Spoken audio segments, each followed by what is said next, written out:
এই মানে তুই আবার কখন চাপলি? আমি তোকে বললাম তো পরে দেখা হবে। দেখা তো হবে, কিন্তু পরে তুই তখন চিনতে পারবি এই মানে দেখা হলে চিনতে পারবো না কেন?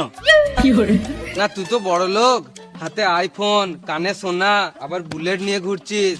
বুলেট লিয়া কোনো ব্যাপার হলো নাকি? তুইও নিতে পারবি। খেপা চুদা, আমার কাছে 20 খাওয়ার টাকা নাই আর তুই বুলেট কেনার কথা বলছিস? 20 খাওয়ার মতো আমার কাছে কিছু টাকা আছে, তুই নিতে পারিস। আমার জীবনে যা ঘটছে মনে হচ্ছে শেষে বিসি খেতে হবে।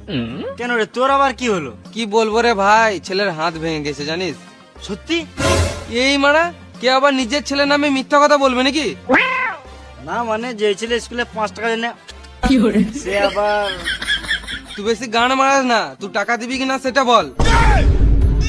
এই মারা জোর জবরদস্তি করে টাকা নেবি নাকি? আমার ছেলের হাত না ভাঙলে আমি তোর কাছে জীবনেও টাকা নিতাম না। আমার কাছে টাকা নাই রে। তাহলে তোর ওই কানের সোনাগুলো বিছে দে। কত টাকা লাগবে? ওই 5,000 টাকা মতো লাগবে। আর ফেরত কবে দিবি?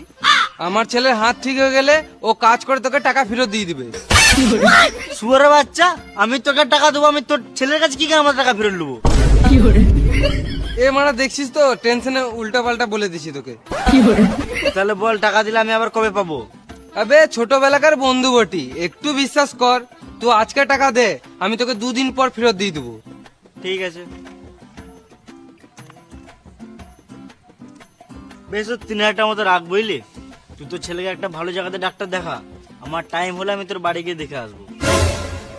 তোকে আমার বাড়ি আসতে হবে না, আমি তোকে 2 দিন পর ঠিক দিয়ে দেবো। তোর ফোন নাম্বারটা দে তো। লে, বল।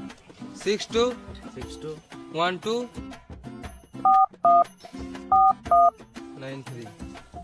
আমি যদি টাইমে টাকা না পাই, মেরে জেল চলে যাবো।